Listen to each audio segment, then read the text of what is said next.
Muy buenas noches, 8:45, momento de las noticias. Mi nombre es Juan Carlos Sandoval y le presento nuestros titulares. Banco Industrial, siempre de tu lado, presenta los titulares.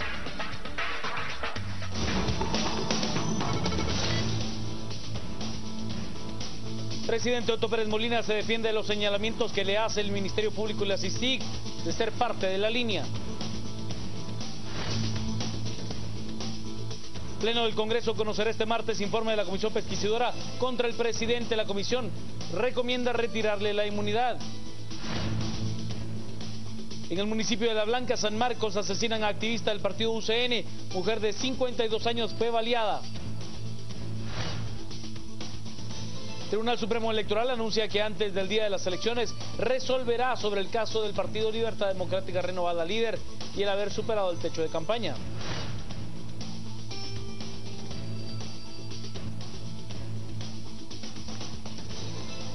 Y en México, detenido ex policía señalado de participar Banco en asesinato de siempre periodista. de tu lado, presentó los titulares. Comencemos con las noticias. En conferencia de prensa, el presidente Pérez Molina dijo que no ha recibido nunca un centavo de la estructura de defraudación aduanera conocida como La Línea. El presidente Otto Pérez Molina afirma que luego de conocer que la CICIG y el MP solicitaron antejuicio en su contra por supuestamente encabezar la estructura de defraudación tributaria, La Línea, pensó en los dos caminos que le quedaban: renunciar o someterse al debido proceso. Él escogió lo segundo. En el momento en que se presentó el antejuicio, tuve que hacer un análisis personal y luego consultado con otras personas. Y lo primero que yo dije es: voy a actuar conforme la ley, no voy a violar la ley. Y la ley me permite hacer dos cosas que son estrictamente apegadas a derecho. La primera es: presento mi renuncia y me pongo a disposición de los tribunales, y la segunda es: afronto el debido proceso. En las circunstancias que se estaban viviendo en el país, creí, aún a costo personal, que era más conveniente afrontar el debido proceso. Según Pérez Molina, no ha recibido ningún dinero de La Línea. Que se recibió dinero, yo les puedo decir, no recibí un centavo de menos de esa estructura fraudulenta que estuvo prácticamente robándose el dinero de los guatemaltecos, que debió haber ingresado a las arcas a través de la Superintendencia de Administración Tributaria. El presidente de la República refuta las pruebas presentadas por el Ministerio Público y la CICIG en su contra por el proceso de antejuicio que ha sido solicitado y que será conocido en el Pleno. El mandatario Otto Fernando Pérez Molina refutó 3 de las pruebas que la CICIG y el MP presentaron como indicios de su presunta participación en la estructura de La Línea, incluso por encima de Juan Carlos Monzón. Una de las pruebas es una llamada telefónica que Pérez hizo al entonces jefe de la SAT, Carlos Muñoz, para pedirle que cambiara al jefe de recursos humanos de la institución. Según las autoridades, eso lo hizo el presidente porque La Línea necesitaba un cambio en ese puesto. Otto Pérez Molina afirma que la llamada está descontextualizada y que la hizo preocupado por la baja recaudación. Con eso quieren vincular una llamada telefónica en donde yo hablo con el superintendente de Administración Tributaria y le están dando un contexto como que esto respondiera a esa estructura criminal. Yo niego que eso sea así. Esa llamada telefónica sí por supuesto que reconozco que la hice, pero la hice dentro del contexto que debió haberse hecho. Y si ustedes se dan cuenta y analizan detalladamente la llamada telefónica, no impongo a ninguna persona como jefe de recursos humanos. Dejo en libertad al superintendente de Administración Tributaria y respeto su autonomía para que él pueda hacer el nombramiento que él considere adecuado. No es una imposición de mi parte y menos para favorecer a alguien como lo quisieran hacer. La información que yo tenía en ese momento era que el jefe de recursos humanos era el que mantenía a las personas que estaban haciendo esos cobros y no los movía. Mantenía la estructura tal y en la forma como a él sí le interesaba y a esa estructura le interesaba. Y a eso se debió a que se pidiera ese cambio, que incluso había llegado también a crear un malestar dentro del mismo sindicato de la Superintendencia de Administración Tributaria. Sobre el nombramiento de Omar Franco al frente de la SAT, Otto Pérez señala que él lo escogió de una lista que le dio el directorio y no porque le convenía la línea. Omar Franco fue nombrado dentro de una lista que propuso el directorio, un directorio que no nombré yo, un directorio que fue el que seleccionó y calificó a las personas que deberían de estar, y de ahí me propusieron a esas 3 personas. Tal y como lo hice con la fiscal general vino también en una lista aquí de 6 personas, de una comisión de postulación que fue cuestionada por todos lados. En cuanto a un documento que la CICIG y MP dicen que encontraron y en el que se evidenciaría que el presidente y el líder externo de la estructura La Línea, Estuardo González, alias ECO, estaban en contubernio para intentar legalizar las operaciones de la línea, Otto Pérez Molina dice que ese papel no tiene ningún símbolo de haber sido recibido por el Ejecutivo. Me cuestionan de un informe que no lo conocía, un informe que, como ustedes pueden ver, no está sellado de haber sido recibido en ninguna de las instituciones del gobierno. Que esté encabezado y que diga que va dirigido al señor presidente de la República, eso lo puede hacer cualquier persona. Así que este tipo de cosas son las que yo digo tienen el fundamento necesario. Ese tipo de cosas es el que yo le pedí, la seriedad para que las analizaran las instancias que corresponden, la seriedad para que las analizara en este caso la Comisión Pesquisidora y la seriedad para que lo analice el Pleno del Congreso de la República. Las noticias nacionales son presentadas por Azúcar de Guatemala.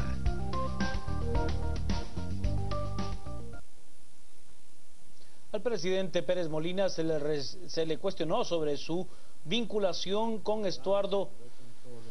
Salvador Estuardo González, alias ECO, quien sería el responsable de administrar las finanzas de la línea. Según la CICIG, en la empresa Proyectos de Inversiones S.A., ubicada en la zona 10 capitalina, se encontró una serie de evidencias que incluyen tablas de control de cobros, facturas de ventas al presidente Pérez Molina y hasta un memorándum en el cual se sugieren varias acciones para mejorar la recaudación tributaria que hizo ECO a Pérez Molina. El mandatario respondió que en un par de ocasiones Salvador González llegó a casa presidencial por temas de gestión de empresa.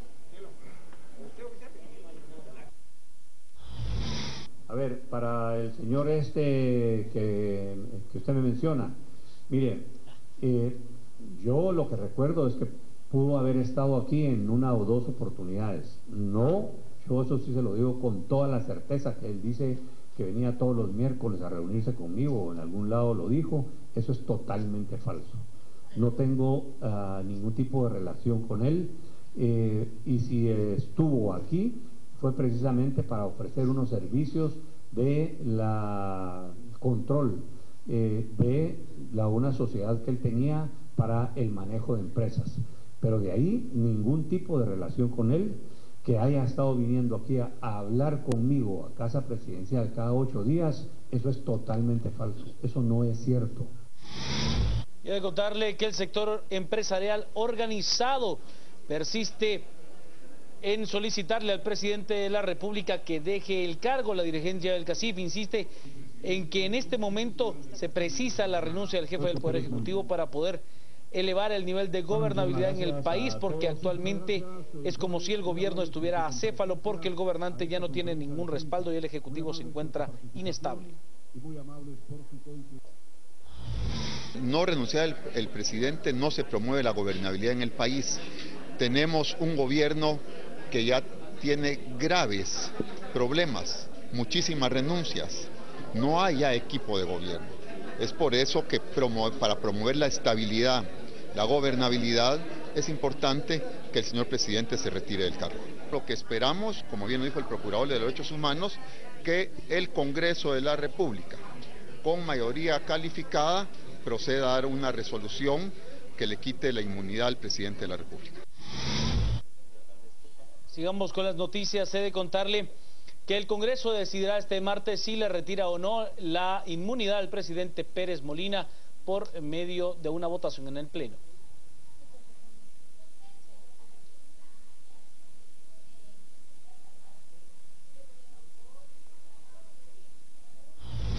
El Pleno del Congreso conocerá este martes el informe de la Comisión Pesquisidora que recomienda retirarle la inmunidad a Otto Pérez Molina. Según la instancia de jefes de bloque del Parlamento, lo determinó de esa manera luego de una discusión de 45 minutos para incluirlo como único punto de agenda. Una vez más, los grandes ausentes fueron los diputados de la bancada líder, ya que, como ya es costumbre, no asistieron al Congreso. La Junta Directiva propuso a la instancia jefe de bloque que el único punto que debiese tratar el día de mañana es precisamente el conocer el informe que la Comisión Pesquisidora presentó a Dirección Legislativa y por supuesto se hizo ya un llamado de acuerdo a la petición de muchos jefes de bloque para que los 158 diputados estemos presentes el día de mañana. Según la ley en materia de antejuicios, se necesitan 105 votos para retirarle la inmunidad del funcionario. La bancada líder y las bancadas pequeñas suman aproximadamente 130 diputados. Esta será una nueva oportunidad en la que se verá si líder y el PP, como lo hicieron con el antejuicio anterior, se unieron para salvar al presidente. La defensa legal del presidente Pérez Molina ha interpuesto una serie de acciones para evitar que el informe de la Comisión Pesquisidora sea conocido ya plenamente en el Pleno y se llegue a votación. El presidente Otto Fernando Pérez Molina, a través de su abogado César Calderón, presentó un recurso en contra de la Comisión Pesquisidora que conoce el antejuicio contra el mandatario. Según el profesional del derecho, el antejuicio actual tiene los mismos motivos de otros 3 que fueron presentados y luego rechazados por la Corte Suprema de Justicia, y por eso se presentó el recurso. En el informe que se presentó al Congreso de la República se mencionaban 3 antejuicios más que habían sido resueltos por la Corte Suprema de Justicia.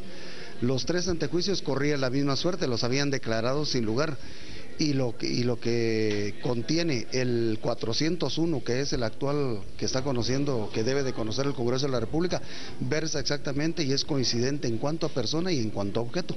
Entonces tendría que correr la misma suerte que los 3 anteriores. Y entonces le propusimos a la Comisión Pesquisidora que los conociera, pero ellos no lo conocieron, no lo mandaron a pedir, no se dieron cuenta si era cierto, si no es cierto, si se podía dar por cierta la tesis que sosteníamos. Entonces, como no lo hicieron, por eso interpusimos un amparo para que se les haga saber que tienen que cumplir con el debido proceso. Si estamos presentando algo en defensa, tienen que ventilarlo para ver si sirve o no sirve para algo. La Comisión Pesquisidora recomienda al Congreso retirar la inmunidad al presidente por el caso planteado por el Ministerio Público y la CICIG por su posible participación en el caso de defraudación aduanera, denominado La Línea. Las noticias nacionales fueron presentadas por Azúcar de Guatemala. Pausa al regresar más noticias, quédese con nosotros, estamos a las 8:45.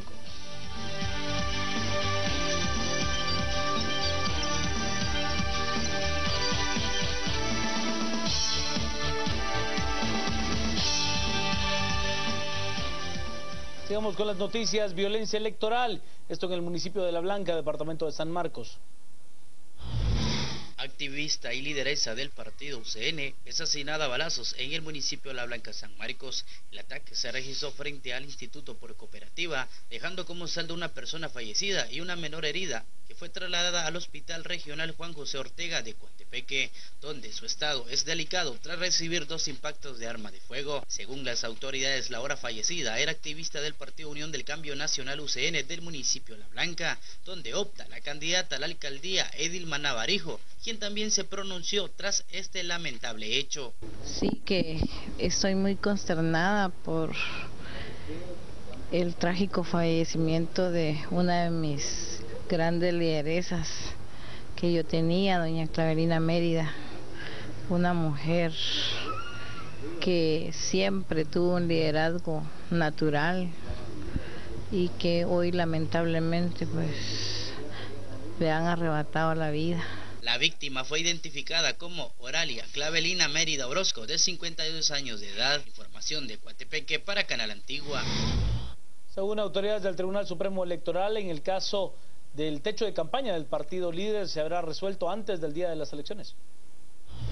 No, tienen que tener la seguridad que se va a resolver. Sí, se va a emitir una resolución. El Tribunal Supremo Electoral decidirá antes del domingo de las elecciones qué será del partido líder, a quien el tribunal le ordenó que no podía hacer más campaña electoral por haber sobrepasado su techo de campaña.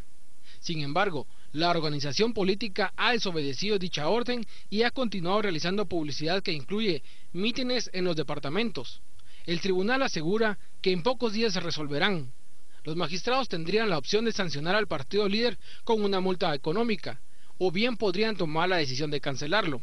En este caso, tendrían la opción de reimprimir las papeletas para elección de presidente, o bien hacer un sello y marcar la casilla donde aparece el partido líder. Aunque la ley electoral y de partidos políticos señala que media vez se haga la convocatoria de elecciones, no se puede suspender a ningún partido. Hasta aquí con las noticias. Las entrevistas están a cargo de Juan Luis Ponti y Claudia Méndez Arriaza. El debate a cargo de Ana Lucía Mazariegos y de Mario Rosales. Los esperamos.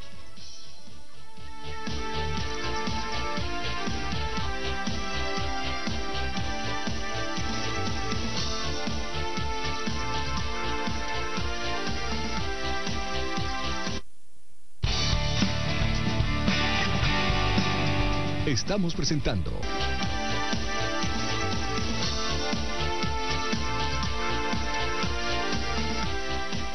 Buenas noches, bienvenidos a las 8:45, hoy es día lunes y Claudia Méndez Arriaza y Juan Luis Fonte estamos listos para arrancar con la primera conversación de esta noche. Buenas noches, Claudia. Hola, Juan Luis, ¿cómo estás? Le damos la bienvenida a nuestros invitados, el abogado quesalteco que representa a Otto Pérez Molina en el caso que se sigue en contra suyo, el proceso de antejuicio que se sigue en contra del todavía presidente de la República, Otto Pérez Molina, César Calderón. Bueno, gracias por acompañarnos. Y está con nosotros también Luis Pedro Álvarez, quien es abogado igualmente y es diputado por Encuentro por Guatemala. Gracias, Luis Pedro, por estar con nosotros también. Vamos a tratar el tema que tiene que ver con la integración de la Comisión Pesquisidora, el informe de la Comisión Pesquisidora y esa acción de amparo que ha presentado el abogado Calderón en contra de la Comisión Pesquisidora, que ha emitido ya un informe y ha recomendado que se levante el antejuicio, que se desafuere al presidente Otto Pérez Molina. Claudia. Más que una pregunta, es un comentario. Es evidente que el presidente de la República ha elegido el camino de la defensa legal. Desde la presidencia, todas las herramientas para defenderse. Y el primer paso fue un amparo en contra de la Comisión Pesquisidora del Congreso de la República. ¿Qué es lo que se pretende legalmente ahorita? ¿Detener el análisis del antejuicio en el Pleno del Congreso? De ninguna manera. Yo creo que las cosas deben de ser limpias sobre la mesa y para eso existe el debido proceso. Nunca un abogado debe hacer lo que la ley no le permite hacer. Siempre debe enmarcarse en ley.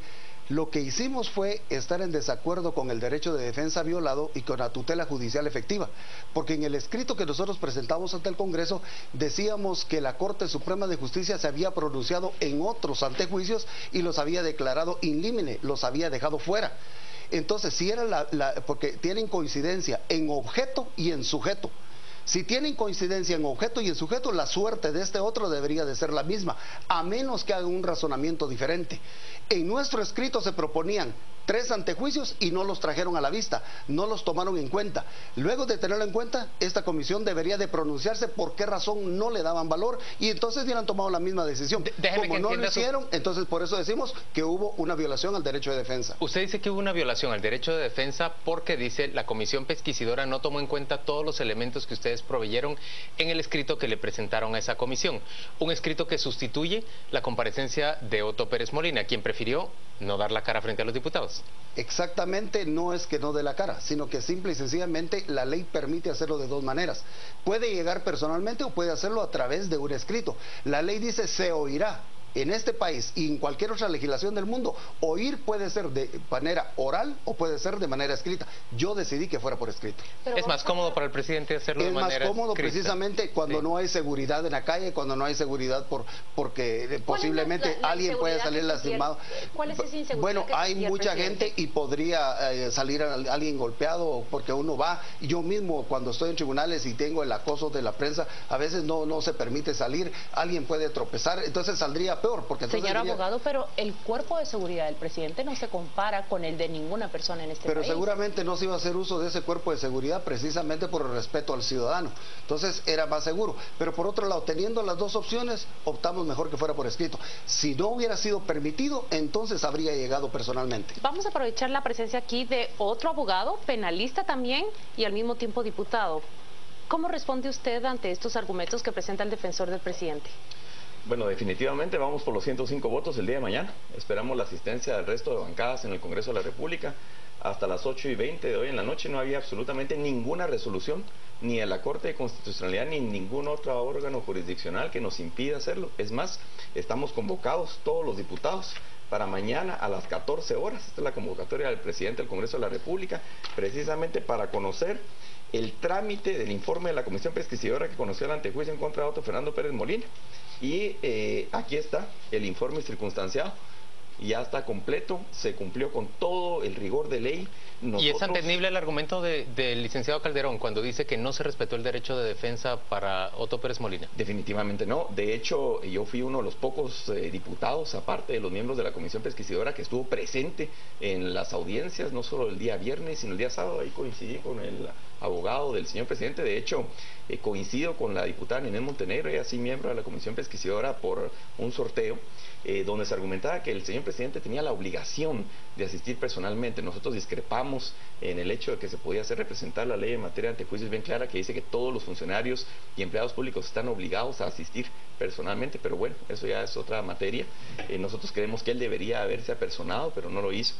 Y creemos, se escuchó en primer lugar al Ministerio Público y a la Comisión Internacional contra la Impunidad, que fueron muy serios en sus planteamientos.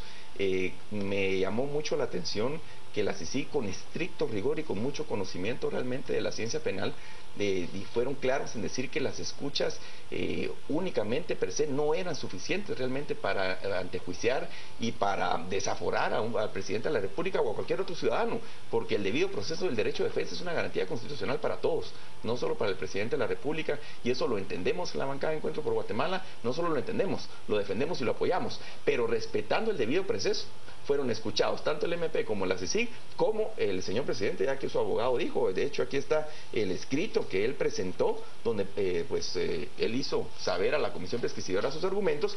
Y recordemos que la Comisión Pesquisidora no tiene la obligación de declarar la inocencia o la culpabilidad, ni siquiera de tipificar delitos. Yo incluso tengo dudas respecto de si ¿cabe el derecho a la defensa en la Comisión Pesquisidora o si esa no es una materia ya procesal? No. De hecho, sí cabe el derecho de defensa, pero es distinto, no es un proceso penal. No es jurídico siquiera. Es simplemente, y la ley en materia de antejuicio, en su artículo 17, aquí está, del decreto número 85/2002 del Congreso de la República, establece cuáles son las obligaciones de la Comisión Pesquisidora, y esas obligaciones, como ustedes lo pueden constatar del informe circunstanciado, y nosotros que estuvimos presentes también en las audiencias lo constatamos, se cumplió con estricto rigor a escuchar a las partes, a verificar los argumentos de cada una de ellas, a hacer el informe, que de hecho ni siquiera los diputados podemos cuestionar a los miembros de la Comisión Pesquisidora.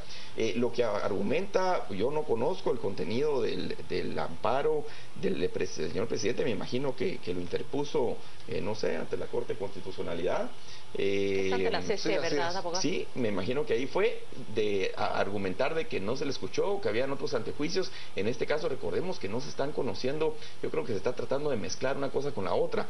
De hecho, nosotros vemos, y con todo respeto al colega, del memorial que se interpuso en defensa del señor presidente, yo creo que se trata de confundir. Usted lo tiene aquí, claro, y les voy a dejar copia a ustedes de todo esto para que ustedes lo puedan analizar. Se trató de hacer toda una confusión entre un proceso de antejuicio y el otro, cuando son completamente independientes. Vamos parte por parte, porque el abogado dice que todos los antejuicios o los antejuicios anteriores fueron rechazados in limine por la Corte Suprema de Justicia. Lo que trata de decir es que no se les dio paso. ¿Qué es lo que pretende decir? Que este tampoco, aunque era interpuesto por diferentes actores y por diferentes hechos. Los hechos son los mismos, siempre tiene que ver con la línea. Si usted lee cada uno de los dos que fueron rechazados sin límites, dice por el caso de la línea y por los hechos de la línea. Y dice investíguese, porque la CICIG de una conferencia, en esa conferencia dicen que el presidente tiene participación en el caso de la línea. Los tres que han rechazado, uno que fue en el propio Congreso que no obtuvo mayoría y dos en la Corte Suprema de Justicia, son rechazados in limine por el caso de la línea. ¿De qué es este cuarto? El 401 es del mismo caso de la línea. Claro, entonces, pero esta vez actúa el Ministerio Público y la CICIG y actúan con conocimiento más profundo del proceso, de los hechos que se investigan. Sí, al fin y al cabo es un argumento nuestro que se está discutiendo en la misma materia, el mismo objeto y la misma persona. Por lo tanto dijimos, mire, analicen este y este. Si son iguales, si hay similitud entre ellos, deberían de tener la misma suerte que los demás. Rechácenlo in limine. Abogado, yo estoy tentada de preguntar, ¿cuál fue la acción que usted ejerció con el señor Salvador Estuardo González. Salvador Estuardo González, alias ECO, dentro de estas investigaciones es acusado como ser el hombre enlace del presidente con la estructura de la línea. Usted comparece un día a defenderlo, a representarlo. ¿Nos puede explicar cuál fue el papel que jugó en ese juicio con el señor Salvador González? Yo llegué a requerimiento de la familia porque me dijeron que necesitaba un abogado. Cuando yo llegué, él ya tenía abogado. Entonces lo que hice no participé en lo absoluto, solamente acompañé al abogado, otro abogado la defendió porque su verdadero abogado era otra persona. A requerimiento de la familia, no del presidente Pérez Molina. No, por supuesto que no. Yo al presidente Pérez Molina lo conocí, si mucho, hace unos 9 días o 10 días, que me platicó, que me habló, que me presentaron con él y que le dijeron que yo podía llevar la defensa. Antes de eso, en mi vida había visto al señor presidente. ¿Dudó usted en llevar la defensa del presidente Pérez Molina? Bueno, a mí siempre me gustan los retos y yo creo que este es otro reto más. He llevado del mismo calibre algunos otros casos y la defensa es sagrada. El Código de Ética Profesional dice que la defensa no debe de negarse en ningún abogado y que esta es sagrada. Bajo muy estrictas circunstancias un abogado puede denegarse una defensa, pero por otro lado a mí me gusta hacer defensas. Ya lo dijimos fuera de cámara, pero usted fue el defensor de José Rodríguez Sánchez, el general acusado en el caso por genocidio. ¿Qué caso es más fácil? ¿Genocidio o la línea? Yo creo que son diferentes, son muy diferentes, pero porque el otro tuvo consecuencias bastante difíciles, fue muy cuestionado, fue muy difícil, especialmente por la manera en que lo manejó el tribunal, pero salimos bien librados. De hecho, mi cliente quedó absuelto en ese juicio.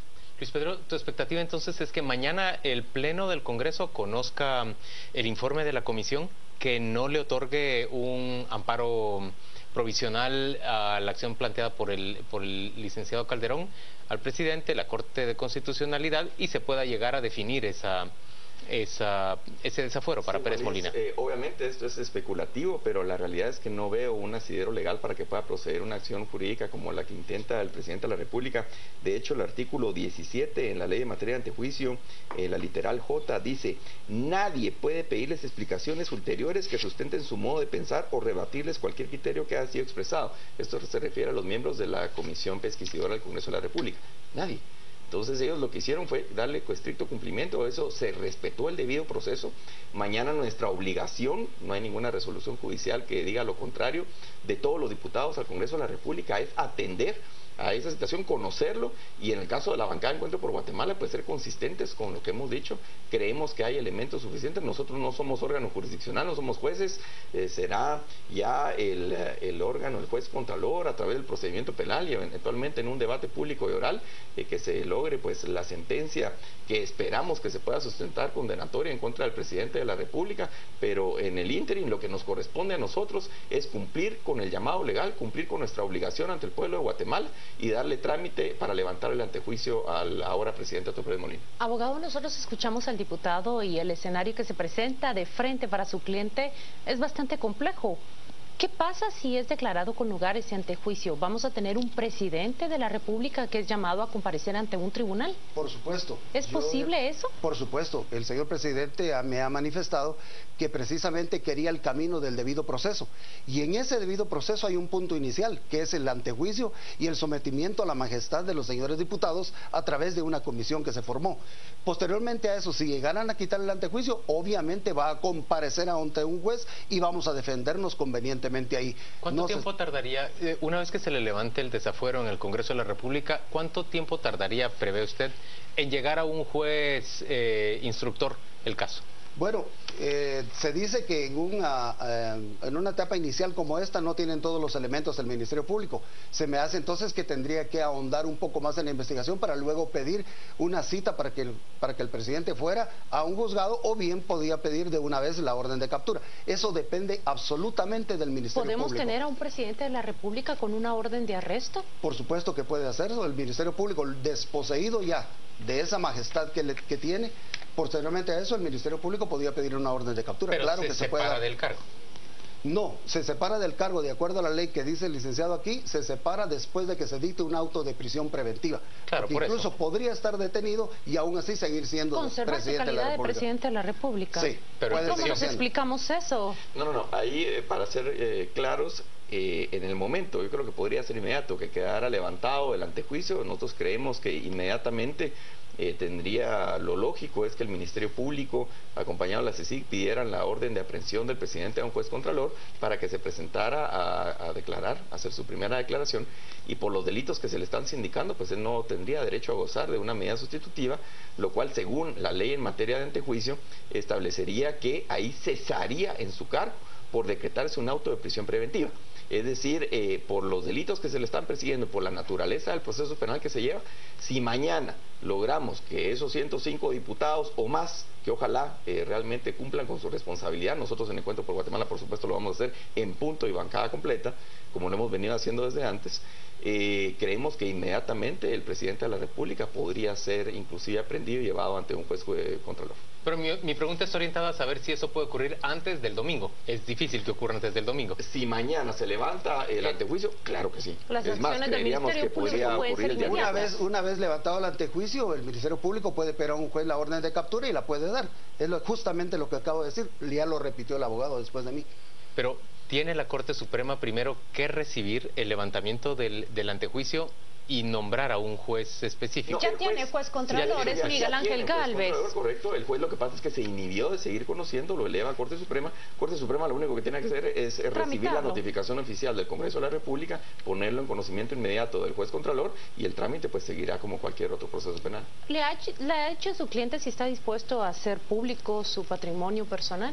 Yo creo que sí, en forma absoluta, no hay ningún problema, no hay nada que ocultar, como también en el momento dado, si llega ese momento que pierde el derecho que tiene ahora, ese encubrimiento jurídico, el antejuicio, pues se va a presentar, si es citado, si es capturado, será que se comparece a los tribunales y resolveremos la situación jurídica en un tribunal de acuerdo al debido proceso. Licenciado Calderón, ¿usted se va a asistir de otros abogados o va a actuar en solitario para defender al señor Pérez Molina? No hemos platicado de eso, posiblemente hagamos un equipo con otras personas que saben de esto, pero mientras tanto estoy solamente yo para hacerme cargo de este asunto. Licenciado Calderón, ¿y usted es remunerado con fondos privados del presidente o con fondos de la presidencia en este momento? Con fondos privados del presidente. Yo no trabajo para la presidencia. Incluso en este momento que él es presidente de la República. Así es, él paga su defensa con fondos propios. Así es. No vamos a leer lo que está en las redes porque se ha agotado el tiempo, pero hay una pregunta tentadora que está aquí y es ¿cuánto le va a cobrar a Otto Pérez Molina por defenderlo? Eso es reservado, yo no tengo por qué dar a conocer. Ahí está la respuesta a todos los curiosos.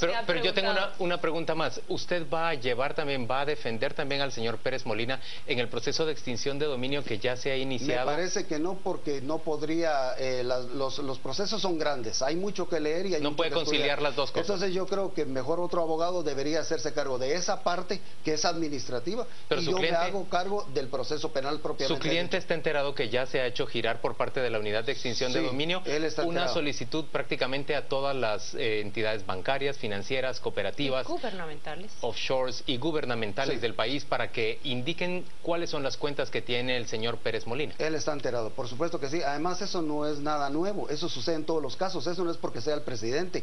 Este es un caso común y corriente, así sucede, así suele suceder señor en todos. Calderón, pero no es común y corriente que se lleve a proceso al presidente de un país. Bueno, como proceso no, pero las medidas de pedir extinción de dominio suceden en todititos los casos. Y el cuando escenario hay dinero de por medio. Y el escenario que usted nos presenta creo que sería inédito en América Latina. No conozco ni tengo la propiedad para decirlo, pero lo escucha usted y hablar de un presidente de la República que ostenta el cargo, que va a un juzgado y que puede ser capturado en funciones, no creo que ha ocurrido. Eso es único. El proceso como tal es igual para todos. Y yo decía, y la extinción de dominio es normal en cualquier otro. Ahora, en este caso es el presidente, eso sí es diferente. Yo decía que es igual cuando hablaba acerca de la extinción de dominio. Eso pasa en la mayoría de los casos. Luis Pedro, en términos generales, estamos frente a un hecho sin precedentes ya no solo en Guatemala, sino prácticamente en todo el continente. Sí, definitivamente es una tragedia y ha causado una crisis realmente lamentable, lo que han producido tanto la banda, hay que decirlo así, es la banda de Otto Pérez Molina, Roxana Valdetti y todos sus secuaces. Nosotros pues aplaudimos la labor que ha hecho el Ministerio Público y la se sigue en ese sentido, y sobre todo el pueblo de Guatemala, una lucha incansable. Esperamos que nos apoyen el día de mañana desde temprano para que esos 105 diputados o más pues puedan llegar y cumplan con su responsabilidad de votar en el sentido que les parezca y que cada quien asuma la responsabilidad de que el pueblo nos juzgue, pero tenemos que cumplir con ese llamado. Y por el otro lado, pues yo creo que la institucionalidad se resuelve con más institucionalidad, si es lo que corresponde y respetando las garantías del debido proceso, el derecho de defensa, que el presidente de la República, pues, en ejercicio termine en la cárcel, así será, pero serán consecuencias de sus actos y no por otra cosa. Licenciado Calderón, diputado Álvarez, gracias a ambos por acompañarnos a las 8:45. Vamos a la pausa comercial muy rápidamente y volvemos dentro de muy poco para conversar con Frank Larruey y Roberto Ardón sobre esta crisis política que se ve atravesada por un proceso electoral el próximo domingo en Guatemala.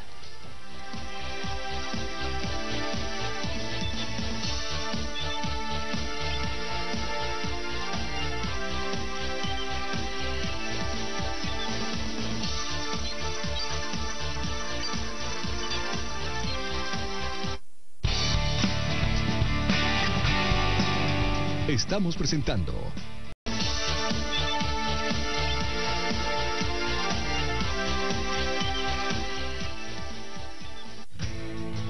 este segmento es patrocinado por Excel Automotriz, cero preocupaciones.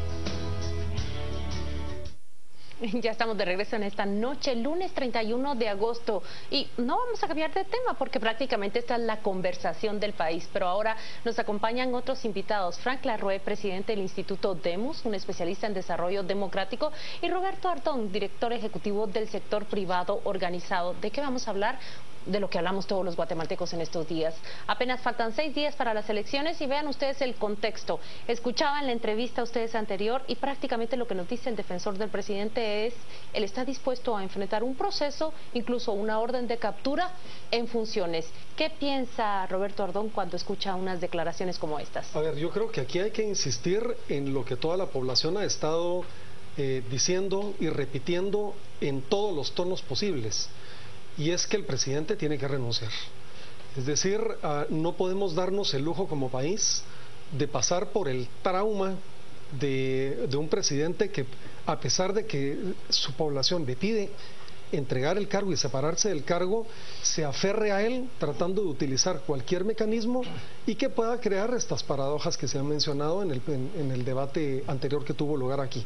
Así que, en nuestra opinión, no solamente la mía, el presidente de la República tendría que renunciar inmediatamente y por supuesto no necesariamente tener que irse por los canales o los callejones de la legalidad, y yo creo que él tiene que atender el llamado de la población.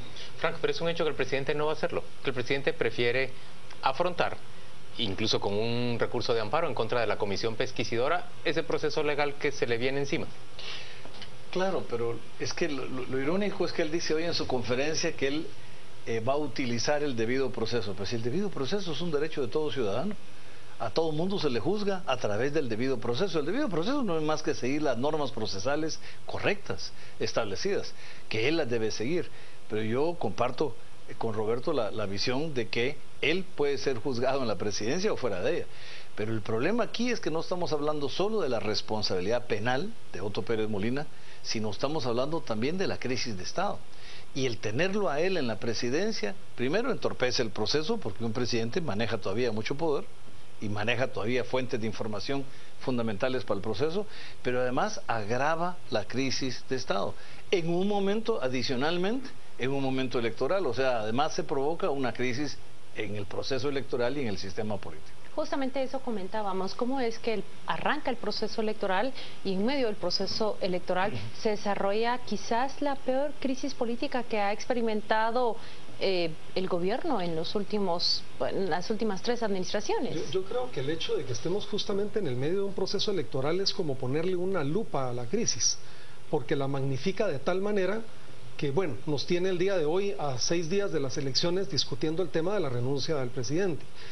Y creo que eso ha afectado incluso la posibilidad de la discusión de una reforma política que sea sensata, una reforma política suficientemente discutida y que responda realmente a la exigencia de la población. Nosotros hemos escuchado muchísimo todo el debate de por qué no se pudo pasar una reforma electoral, por qué no se pudo aplicar para este proceso electoral y concretamente para la primera vuelta. La explicación es que efectivamente ocurre en un momento en el que ya no era eso posible. Legalmente, digamos, esto no era atendible, cosa que no significa que no se pida y se exija por parte de la población una reforma política que realmente atienda los requerimientos que la sociedad está demandando de sus partidos políticos. Frank, ¿cuál es la crisis? Definí la crisis para nuestra audiencia, o ¿cómo definirías esa crisis? Es que eso quería yo exactamente, Juan Luis, gracias. La idea mía es de que aquí hay varias crisis que desgraciadamente se nos están traslapando en un momento coyuntural muy complicado por las elecciones y la transición política. Pero primero tenemos una crisis de Estado que se ha venido acentuando durante muchos años. Desde la firma de la paz, la idea era, desde el 96, tener un Estado fuerte y fortalecer en primer lugar a la seguridad y la justicia. Eso no se hizo. Y miren el efecto que tenemos hoy, la reacción que hay con la policía y la debilidad del sistema de justicia. Esto nos llevó a la sociedad civil a proponer la CICIAX, que después se convirtió en la CICIG, que existe desde el 2007, o sea, la crisis de justicia no es de este gobierno. Claro. Lo que este gobierno agravó, creo yo, son todas las demás crisis, digamos, o sea, fue la crisis de seguridad ciudadana, la crisis de justicia, porque no se fortaleció la institucionalidad de justicia. Se dejaron por un lado cualquier pretensión de políticas sociales y se dio paso a una corrupción total. Entonces, claro, esto vino a agravar que a la crisis política se le agregó la crisis social, o sea, la precariedad económica en el campo es realmente terrible. Entonces, al final de cuentas, digamos, llegamos a un proceso electoral con un gobierno que fue tal su nivel de corrupción, que con las denuncias que hizo la CICIG, que continuó el Ministerio Público y la Fiscal General, se desmoronó su credibilidad. Pero la reacción de la población es interesante, es sintomática. Primero, una población desesperada por un Estado que no le resuelve. Y segundo, la corrupción también cohesionó a un muy amplio sector de sectores de la sociedad, porque es tal vez lo más visible para poder cohesionar a mucha gente que quiere un Estado transparente, honesto, que funcione al servicio de la población. Estas son las crisis, y adicionalmente yo preveo la última, que va a ser la crisis electoral, porque estas elecciones yo creo que tienen que realizarse. Yo no estoy diciendo que se eliminen las elecciones ni se suspendan, pero estas elecciones no van a tener credibilidad. Pero además no van a resolver nada. Y no van a resolver nada, pero aún así no sabemos en qué condiciones se van a dar, porque se están dando con conflictos sociales. Déjeme comentar algo. Escucho lo que usted comenta y rápidamente pienso, es una paradoja que mientras parece que el sistema judicial se fortalece a través de estos casos, el que sufre el embate es justamente el sistema político. El fortalecimiento de ese Ministerio Público, de CICIG y de los tribunales justamente ocurre con la acusación a funcionarios, políticos, candidatos. ¿Cómo interpreta esa paradoja? Yo creo que transparentar la vida política es fortalecerla. Por supuesto que es un momento de crisis, pero el haber destapado la corrupción nos ocasiona una crisis temporal. Pero si logramos resolverla, que ese es el gran pero, si logramos resolverla y generar un sistema político transparente, esto va a ser un paso adelante. Por eso es que yo sí creo, y lo decía Roberto, también comparto, que además del fenómeno de si se juzga a Otto Pérez, yo personalmente pienso que él debería renunciar y que el proceso no se debe dar, ni las elecciones con él en la presidencia, por supuesto. Pero el Congreso de la República, adicional a los 105 votos que deben emitir mañana para eliminar la inmunidad y permitir el antejuicio, tienen además, y permitir el proceso penal que se inicie por parte de la Corte Suprema mandando la causa al juez. Yo creo que es importante también que efectivamente en este momento el Congreso también reflexione sobre la reforma política, porque ha sido muy cómodo para el Congreso de la República enfocarse y enfocarse en la crisis del presidente y de la reforma política que les Señores, pero una pregunta obligada es, estas elecciones, Roberto, realmente no van a resolver nada. Decías, sirven como un lente aumentador de la crisis. Creo que el hecho de no tenerlas o el hecho de que no participe la ciudadanía efectivamente no resuelve nada. Yo creo que el hecho de que nosotros tomemos la decisión de que tengamos elecciones y de que hagamos un voto consciente y responsable puede ser la primera piedra para empezar a resolver el problema.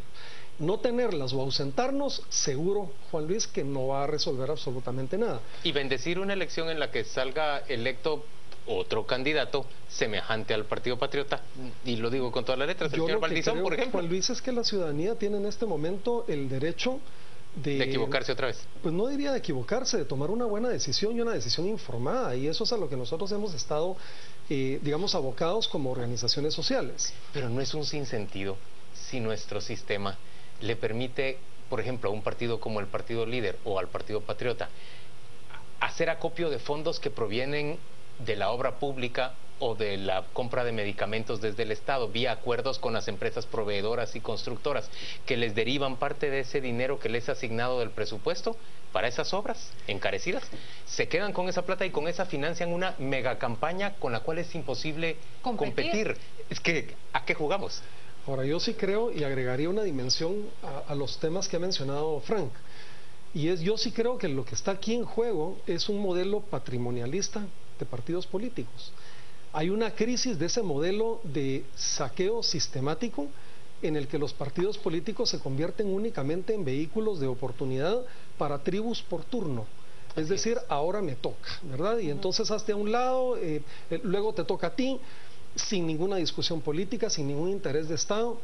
Y eso es lo que está en crisis el día de hoy. Pero ahora yo diría, pero sin leyes de transparencia. Es que yo creo que el tema de en la reforma política, el tema central es el de transparencia de los fondos.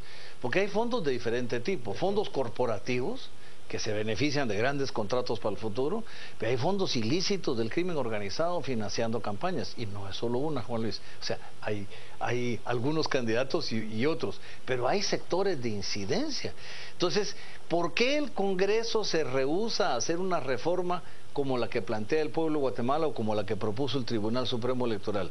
Si lo más importante es que no se reelijan los diputados al Congreso que quieren tirarse a la reelección todos.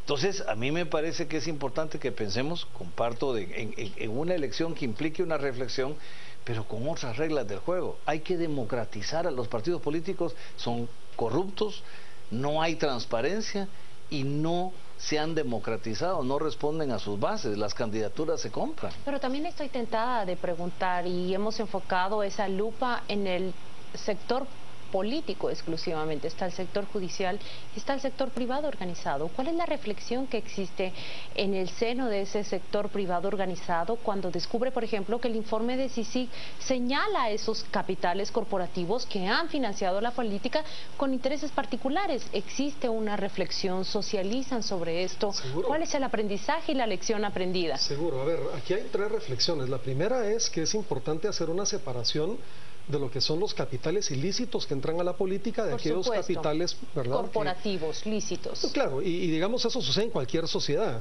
Esa es la primera reflexión. La segunda es, ya lo ha dicho Frank aquí, la importancia de transparentar. Hay toda una discusión que nosotros apoyamos en términos de la reforma política para que el financiamiento de partidos políticos tenga los controles necesarios y adecuados. Eso creo que también es importante.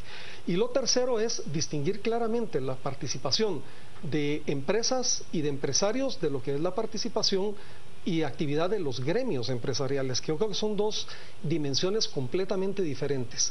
En el caso de los gremios, que es el caso en el que a mí me toca y corresponde contestar, nosotros siempre lo hemos dicho, tenemos que jugar una función absolutamente apolítica, nos toca tener una conversación con todos los gobiernos y por supuesto hay empresarios que en lo individual tienen sus propias preferencias como lo tiene cualquier otro miembro de cualquier otro cuerpo social. Entonces, esas son las tres reflexiones que nosotros hemos hecho. Cierro acá.